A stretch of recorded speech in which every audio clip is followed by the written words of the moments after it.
क्या आप एक ऐसे शहर की कल्पना कर सकते हैं जिसे एक सम्राट ने अपने सपनों का शहर बनाकर बसाया और फिर अचानक उसे हमेशा के लिए वीरान छोड़ दिया। एक ऐसा शहर जहां हर ईंट इतिहास की गूंजती कहानियां सुनाती हैं। रुके रहिए, क्योंकि आज हम आपको दिखाएंगे अकबर की अनकही कहानियां और फतेहपुर सीकरी का ऐसा सच जिसे आपने पहले कभी नहीं सुना हो। और यकीन मानिए, इस सफर में आप अपनी सांसें थाम लेंगे। तो चलिए शुरू करते हैं।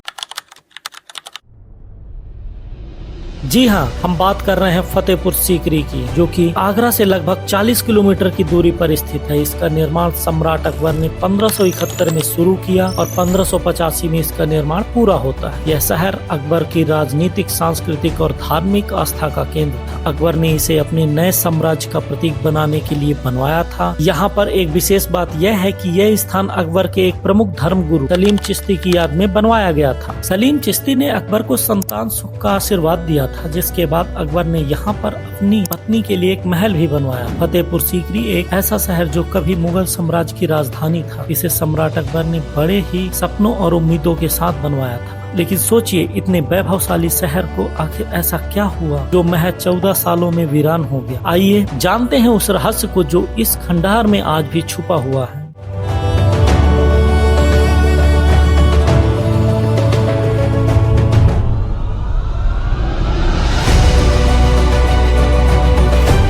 इसे देखिए, 54 मीटर ऊंचा यह दरवाजा न केवल फतेहपुर सीकरी का सबसे भव्य प्रवेश द्वार है, बल्कि यह पूरी दुनिया में सबसे ऊंचा गेट माना जाता है। अकबर ने इसे गुजरात विजय के उपलक्ष्य में बनवाया था। यह गेट हमें बताता है कि मुगल साम्राज्य का शौर्य और उनकी शक्ति कितनी महान थी।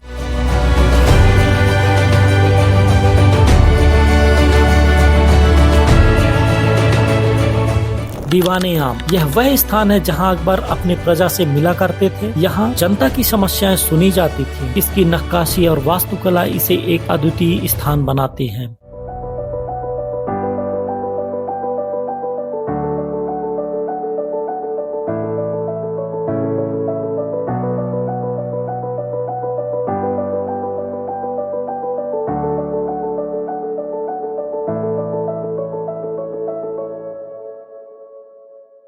यह है दीवाने खास, जहां अकबर अपने करीबी दोस्तों और विदेशी राजदूतों, खास दरबारियों से मिला करते थे। यहाँ केवल निर्णय ही नहीं लिए जाते थे, बल्कि यहाँ की स्थापत्य कला अपने आप में एक चमत्कार है। देखिए उस पंचमहल की संरचना को, जो इतनी जटिल है कि देखने वालों को मोहित कर देती है।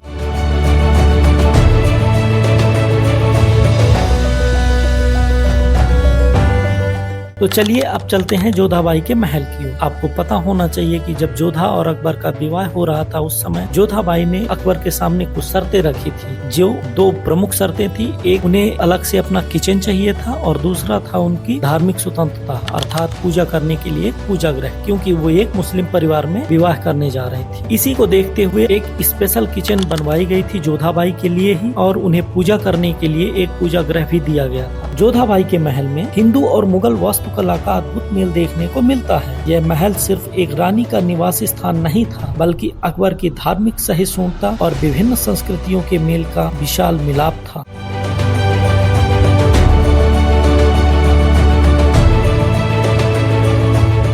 यह है अनूप तालाब, जहाँ तानसेन का संगीत अकबर को मंत्रमुग्ध कर देता था। क्या आप सोच सकते हैं, यहाँ गाया गया संगीत पानी में गूंजता था और एक अनोखी ध्वनि उत्पन्न करता था। यह तालाब केवल मनोरंजन का स्थल नहीं था, बल्कि कला और विज्ञान का अद्भुत संगम था। यह है फतेहपुर सीकरी में स्थित सलीम चिश्ती की दरगाह। अकबर ने पुत्र की आशा में अजमेर शरीफ तक का सफर किया, लेकिन उनकी मनोकामना पूरी नहीं हुई। फिर उन्होंने फतेहपुर सीकरी में संत सलीम चिश्ती जी से आशीर्वाद लिया। कुछ ही समय बाद अकबर के घर एक पुत्र का जन्म हुआ, जिसे हम जहांगीर के नाम से जानते हैं। जहांगीर के बचपन का नाम सलीम था, बाद में इसका नाम परिवर्तन कर जहांगीर रखा गया। अकबर ने इस कृपा का धन्यवाद फतेहपुर सीकरी में सलीम चिश्ती की दरगाह बनवाकर और एक शानदार शहर बनवाकर अदा किया। इसलिए यहाँ पर लोगों की श्रद्धा और विश्वास का अनोखा मेल देखने को मिलता है। यहाँ पर लोग अपनी मनोकामना पूरी करने के लिए आते हैं। दरगाह की परिक्रमा करने और चादर चढ़ाने का रिवाज आज भी जारी है। दरगाह की वास्तुकला और इसकी सजावट अद्भुत है। इसे सफेद संगमरमर से बनी दरगाह में आते ही एक दिव्य अनुभूति होती है। सलीम चिश्ती की दरगाह के चारों ओर जो कब्र दिख रही है, वो पूरी सलीम चिश्ती के परिजनों की ही कब्र है।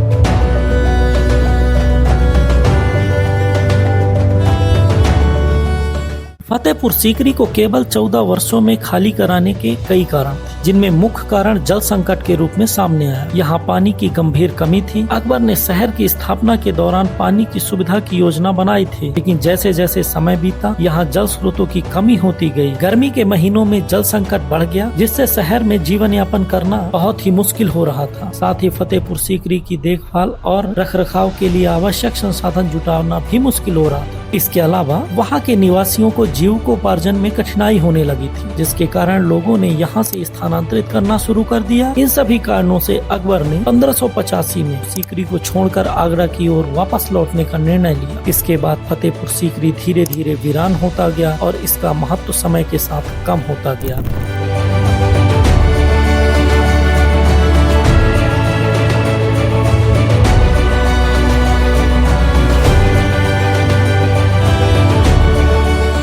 फतेहपुर सीकरी में कई सांस्कृतिक गतिविधियां भी होती हैं। यहाँ पर विभिन्न त्योहारों और मेलों का आयोजन किया जाता है, जो स्थानीय संस्कृति को जीवित रखने का एक छोटा सा प्रयास है। यहाँ के लोग अपनी पारंपरिक वेशभूषा में आकर इन कार्यक्रमों में भाग लेते हैं, जिससे यहाँ की जीवंतता और भी बढ़ जाती है। आपके दर से बताओ क्या नहीं पाता, मांगने वाला कभी खाली नहीं जाता।